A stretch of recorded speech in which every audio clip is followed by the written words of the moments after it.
Good morning, everybody. Uneducated Economist here. So I thought I would carry on the conversation a little bit farther from the video that I had put out last night talking about inflation and what we can do to protect ourselves from inflation, because pretty much when it comes to the bottom line is that there's really nothing out there that's going to protect you like gold does. A lot of people argued for real estate, but the only problem I have with real estate as far as protecting your wealth goes is that although buying the single piece of property can protect your wealth, can, lead into generational wealth in the future, or it could be even a income property or something like that that has more value than just the property value of it.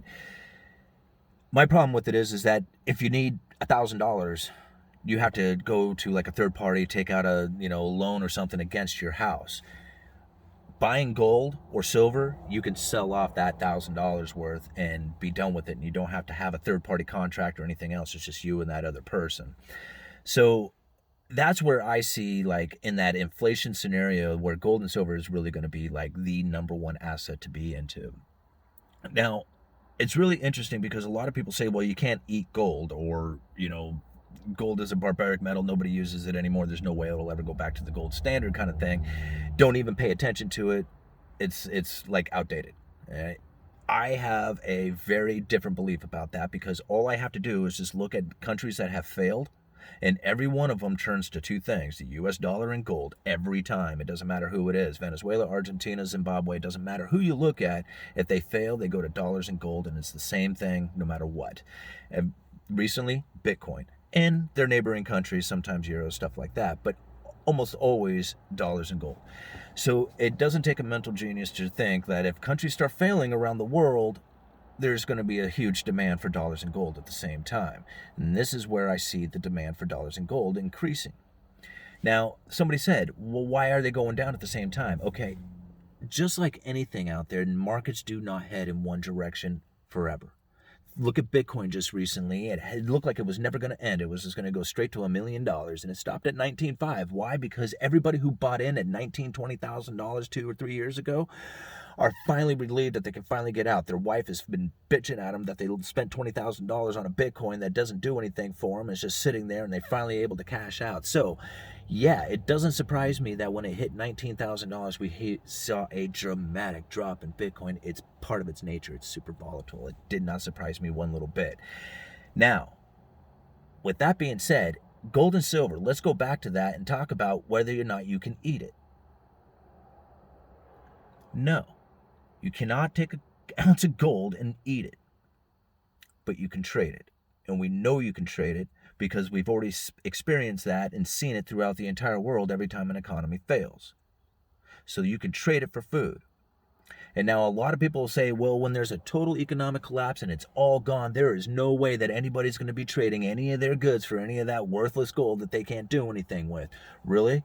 If you're sitting on an abundance of something, but you're lacking something else, and that person who has what you're lacking doesn't want what you got an abundance of, what are you going to do? You're going to have to trade your abundance to something that he wants. And if you go around the world, everybody seems to want gold. So there's very little doubt in my mind that if there was a total economic collapse, that gold and silver will be the number one place that you are going to have to be. Period. End of story. There's nothing else like it. If we do not go into a total collapse, which I don't expect will go into a total collapse, then Bitcoin is going to be so useful. If it doesn't crash completely, then there is going to be a huge move into Bitcoin at some point. And I don't care what laws they make in the United States or Canada or Europe or anywhere else. Bitcoin is a global currency. It doesn't matter who is operating it. It can be operated all over the world. Make laws in the United States. It doesn't stop people in Taiwan. It doesn't stop people in the Philippines. It doesn't stop people in Venezuela. You can make all the laws you want. You're a sovereign nation. You can't tell the globe what to do. And when the United States try, you can see what kind of respect they get for it. So, wanted to also show you guys, because there's a story coming out of Utah about these Goldbacks. This is the coolest thing I have ever seen. And now first, let me give a plug to Miss Paula Comstock. Ms. Paula Comstock sent me some of these Goldback dollars, and I super appreciate it, and I wanted to promote her health food store at a White Bear Lake. Ms. Paula Comstock, and I'm going to put her card right there for you guys to go ahead and pause the video. Go check her out. I'm going to give her a call probably here in the next few days. She sent me a care package, about a year ago or so, that had some CBD extract in it that was absolutely phenomenal. Everybody who I had let sample that stuff said the same thing, that they never felt so calm and relaxed and just comfortable after taking a few drops of that CBD extract. It was quite amazing, Paula. That was some good stuff, and I look forward to giving you a call and ordering some of that stuff for some friends and family around here. Wanted to show you some of these Goldbacks. Now, what I found interesting is I came across a news article yesterday talking about how there are people in Utah who are accepting these Goldbacks. Oh, there's that. Oops. Accepting these Goldbacks at their as merchants. I mean, they you can come in, and I think one of them was a garage, like a mechanic who is totally, you can go in there and it's just like, yeah, he'll take all the Goldbacks. Now, these things are really cool. Check it out. Let me show you a picture of one here. These things, like for example, this one right here, if you look down at the very bottom, it says I think, what is it, 200th? Yeah, 1/200th of an ounce of silver, or I'm sorry, an ounce of gold. So this isn't like a claim ticket to gold. It is gold. This thing right here is gold, and you can spend it in Utah, especially down there at that mechanic's place. And I guess there's quite a number of them. I mean, enough that it made it onto the news that's saying that there's quite a few retailers who are now accepting it. This one is 1/40th of an ounce.